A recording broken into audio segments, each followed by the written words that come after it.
Bonjour à tous et bienvenue sur ma chaîne Quartier Latin. Aujourd'hui, on se retrouve pour parler d'un mythe de l'Antiquité grecque et romaine, Philémon et Baucis. Alors, on va s'intéresser à la version romaine telle que l'a décrit Ovide dans ses Métamorphoses au tout début du 1er siècle de notre ère.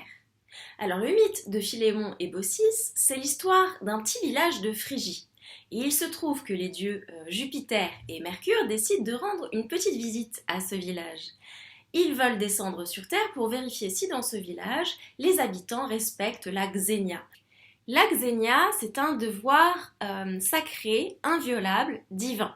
Alors si vous avez lu Antigone, vous savez que déjà dans l'Antiquité grecque, on avait bien cette idée de loi sacrée, inviolable, divine, par opposition aux lois des mortels qui sont contestables. Chez Antigone, ce qu'on pouvait lire, c'était qu'il y avait un devoir sacré d'enterrer les morts, une loi divine qui l'imposait et qui faisait qu'Antigone pouvait bien violer les décrets de son oncle Créon, puisqu'il est mortel, pour respecter le devoir divin. Alors ici, on est plutôt dans la mythologie romaine, mais elle reprend tout à fait ce qui a été fait côté grec. Donc ici, le devoir divin inviolable, c'est la xénia qui existait déjà chez les Grecs, ce devoir d'hospitalité. La xénia, c'est un décret divin, une loi divine qui nous dit que si un étranger vient frapper à notre porte, on est obligé de le recevoir chez nous, de l'accueillir et de le traiter dignement. Alors, l'histoire commence donc avec Jupiter et Mercure qui descendent dans ce petit village de Phrygie déguisés en humains. Ils vont frapper à 1000 portes pour vérifier si on les reçoit conformément au devoir de Xénia. Et 1000 portes restent fermées, c'est-à-dire que personne ne les accueille. Personne. En fait, il y a bien une exception. Une petite cabane qui ne paye vraiment pas de mine va ouvrir ses portes devant les deux dieux. Cette cabane, c'est la cabane de Philémon et Baucis. C'est un couple de vieillards. Donc Philémon, c'est le mari, Baucis, c'est la femme. Et c'est vraiment une cabane toute modeste, hein. Philémon et Baucis sont un couple de vieux qui vivent dans une certaine pauvreté. Ils n'ont pas de domestique, c'est eux qui font tout à la maison. Et ce que l'on voit, c'est que Philémon et Baucis vont s'affairer, s'empresser pour recevoir Mercure et Jupiter déguisés en humains de la façon la plus digne. C'est-à-dire que Baucis va s'empresser de jeter un petit tapis sur un siège, on va les accueillir dignement, aller chercher les légumes du jardin pour leur faire un bon repas, leur préparer un lit. Baucis va même prendre le tapis le plus beau qu'on réservait aux fêtes pour orner un peu le lit. On va recevoir, Philémon et Baucis vont recevoir Mercure et Jupiter comme des rois. En tout cas, selon leurs modestes moyens, c'est vraiment les recevoir comme des rois. C'est alors que pendant le dîner à table, Philémon et Baucis s'aperçoivent que leur vin assez jeune, modeste, paraît inépuisable. Le cratère se remplit au fur et à mesure qu'on y puise, nous dit le texte. C'est incroyable, c'est un miracle. Et Philémon et Baucis sont alors saisis d'effroi puisqu'ils comprennent qu'ils ont à leur table des dieux. Et là, ils s'excusent auprès de Mercure et de Jupiter en disant qu'ils les reçoivent de façon très modeste, qu'ils ont bien une oie, leur seul animal qu'ils peuvent sacrifier. Ils essaient de courir après l'oie pour l'attraper et pour en faire un sacrifice aux dieux. Mais Mercure et Jupiter apaisent leurs craintes et expliquent qu'ils vont être récompensés, Philémon et Baucis vont être récompensés pour leur piété, tandis que le reste du village va être puni. Alors quelle va être cette punition? Eh bien, Mercure et Jupiter vont mettre Philémon et Baucis à l'abri avec eux sur une des montagnes, l'une des collines de Phrygie, et pendant ce temps, Mercure et Jupiter vont ils vont aller inonder le reste du village, donc tout le monde va périr dans les flots. C'est ça la punition des personnes impies, des habitants impies qui n'ont pas reçu les étrangers chez eux. Tout le monde périt donc, à l'exception de Philémon et Baucis. Les dieux Mercure et Jupiter décident également de transformer leur vieille cabane, cette cabane qui ne paye pas de mine, en temple. C'est-à-dire que, par exemple, le toit de chaume, assez fragile, se transforme en or. Alors, à ce moment-là, Jupiter et Mercure se tournent vers Philémon et Baucis et leur demandent de faire un vœu. Les dieux sont prêts à récompenser Philémon et Baucis pour leur piété.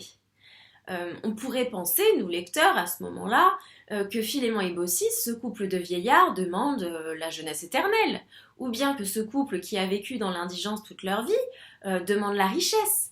Eh bien, pas du tout. Ce couple très pieux va rester pieux jusque dans ses vœux très modestes, puisqu'ils vont se contenter de demander aux dieux la permission de devenir les gardiens de ce temple construit sur les vestiges de leur cabane. Ils vont aussi faire une deuxième petite requête, ils vont demander aux dieux la permission de mourir ensemble, c'est-à-dire que lorsque l'un des deux aura atteint le moment fatidique de la mort, eh bien ils voudraient pouvoir mourir en même temps pour que l'un n'ait pas à enterrer l'autre, pour que l'un n'ait pas à vivre sans l'autre. Alors c'est super mignon et très romantique cette idée que ce couple qui s'aime veuille mourir ensemble. Alors Jupiter et Mercure vont accéder à leur requête et ce qui va se passer c'est que quelques années plus tard, alors que Philémon et Baucis racontaient leur aventure, eh bien ils s'observent et ils voient simultanément l'un sur l'autre que des feuilles sont en train de recouvrir leur corps. Ils se transforment en arbres, plus précisément en un tilleul et un chêne entrelacés. Et c'est donc la métamorphose de cette histoire. Ils vont pour l'éternité être ces deux arbres entrelacés. Alors avant que je ne vous propose la traduction d'un extrait de cette histoire, je voudrais revenir sur quelques points, mini-points d'analyse. Donc évidemment, c'est un texte qui prône la vertu, qui nous montre que les gens vertueux sont récompensés par les dieux. C'est aussi un très bel éloge de l'amour, qui prône un modèle d'amour simple, réciproque, d'égal à égal, puisque Philémon et Baucis sont tous les deux maîtres et esclaves dans cette maison, ils font tout eux-mêmes et ils sont sur un pied d'égalité. Ils montrent aussi une simplicité dans leurs relations et un certain idéal romantique puisqu'ils sont très fusionnels. Et puis ce qu'on peut dire aussi, c'est qu'il y a un autre écho derrière tout cela, qui est peut-être un peu plus subtil, mais il faut savoir que Ovide écrit sous l'empire d'Octave Auguste. Il écrit au tout début du 1er siècle de notre ère. Et il faut savoir qu'Octave Auguste est un empereur qui prône une vie très simple. Alors Octave Auguste, c'est le premier empereur romain qui se présente comme un héritier de Jules César, mais Jules César n'a pas été empereur, rappelez-vous. Donc Octave Auguste, premier empereur, et il n'a rien de la décadence et de l'extravagance de certains de ses successeurs. Octave Auguste, c'est quelqu'un d'assez modéré finalement dans son train de vie, puisqu'il va garder sa maison du Palatin, par exemple. Il ne va pas construire d'immenses palais. Il n'y a pas d'extravagance dans le mode de vie d'Octave, et finalement il prône une vie simple. Et c'est bien cet esprit-là qu'on retrouve dans ce texte. Ovide fait sans doute référence au mode de vie prôné par l'empereur. Alors je vous propose maintenant de passer à la traduction. J'ai choisi un extrait du début de l'histoire lorsque Jupiter et Mercure descendent sur Terre dans ce village de Phrygie. C'est parti. Alors, Jupiter, ux specie mortali, cumque parente, venit Atlantiades, positis caducifer alice. Donc le sujet c'est Jupiter et le verbe c'est venit. Jupiter vint, uk ici, specie mortali, sous l'apparence d'un mortel, d'une apparence mortelle, cumque parente et avec son père, venit Atlantiades, vint le descendant d'Atlas, caducifer qui porte le caducé, donc là on reconnaît Mercure, puisque Mercure a pour grand-père maternel Atlas, et l'attribut de Mercure, c'est le caducé. Donc là, c'est une façon, par une périphrase, de faire référence à Mercure. Donc voir le petit-fils d'Atlas porteur du caducé, Alice Positis, ses ailes ayant été déposées. Effectivement, ça aurait été un indice un peu trop fort de sa divinité, donc là, il est bien déguisé lui aussi en mortel. Continuons. Mille domos adire. Alors adire, c'est une contraction qu'on retrouve souvent pour adirunt, la forme du parfait troisième personne du pluriel. On aura la même chose dans le vers suivant pour closere, qui est une contraction de closerunt. Donc, mille domos adire, ils allèrent vers 1000 demeures, locum requiemque petentes, demandant un lieu et un repos. Là, on a une figure de style, un endiadine qui nous dit en deux fois ce qui allait ensemble, était une seule idée. Donc l'idée c'est demandant, cherchant un lieu pour se reposer, un lieu de repos. Mais ici on traduit par demandant un lieu et un repos.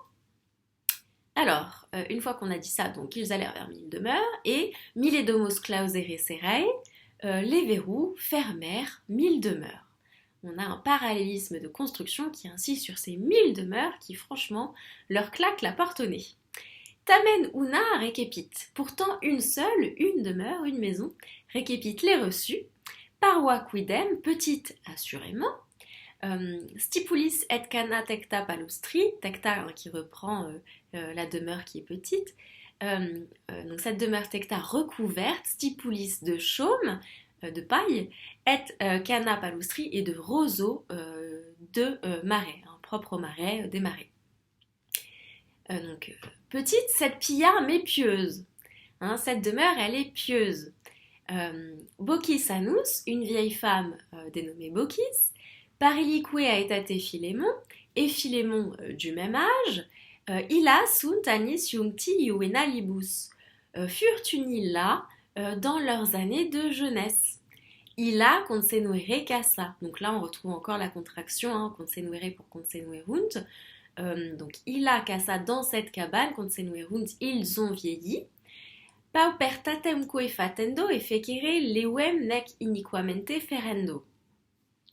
Et fatendo en avouant paupertatem leur pauvreté, nec iniquamente ferendo, et en ne la supportant pas avec un esprit inique, et fecere lewem, ils l'ont faite légère, ils l'ont rendue légère cette pauvreté.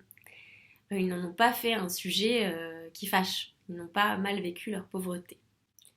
Continuons. Nec refert dominos illic famulosne requiras. Nec refert, et il n'importe pas, requiras que tu cherches, illic là, dominos famulosne, des maîtres ou des esclaves ou des serviteurs. Tota domus duo sunt. À eux deux, ils sont toute la maison. Idem parenque iubentque, les mêmes obéissent et ordonnent. Ergo, donc, ubi caeli colae parvos tetigere penates, quand caeli colae, les habitants du ciel, tetigere pour tetigerun, touchèrent parvos penates, ces petites pénates, submissoque ou mieles intrarunt vertique postes, et qu'ils entrèrent intrarunt postes à travers la porte, hein, qu'ils franchirent le seuil, les seuils. Les seuils qui sont humiles, qui sont humbles, submisso vertique, la tête ayant été baissée. Alors là, c'est une petite précision qui est un autre indice de leur divinité, c'est assez subtil, puisqu'il faut savoir que dans l'Antiquité, on avait cette croyance que les dieux étaient très grands.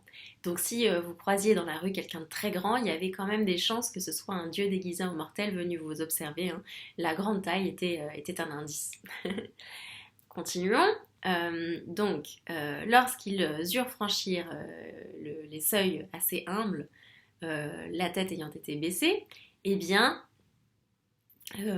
membra senex posito iusit relevare sedili, senex le vieillard, donc Philémon, iusit ordonna, mais là c'est plutôt conseilla, leur conseilla, relevare membra, de reposer leurs membres, sedili posito, un siège, un banc ayant été posé, quo ou sur lequel super ignecit sedula bocis, sur lequel la très zélée Baucis zélée, jeta textum rude, un grossier tissu. C'est tout pour cette vidéo. Si elle vous a plu, n'hésitez pas à vous abonner, à liker et à commenter. Moi, ça m'aide énormément pour être poussée par l'algorithme de YouTube, c'est assez compliqué. Et sinon, je vous souhaite évidemment de très bonnes fêtes de fin d'année, un très joyeux Noël, puisque cette vidéo, à mon avis, sera postée le 24 décembre, donc c'est pile au bon moment pour vous souhaiter un très joyeux Noël à tous. À très vite.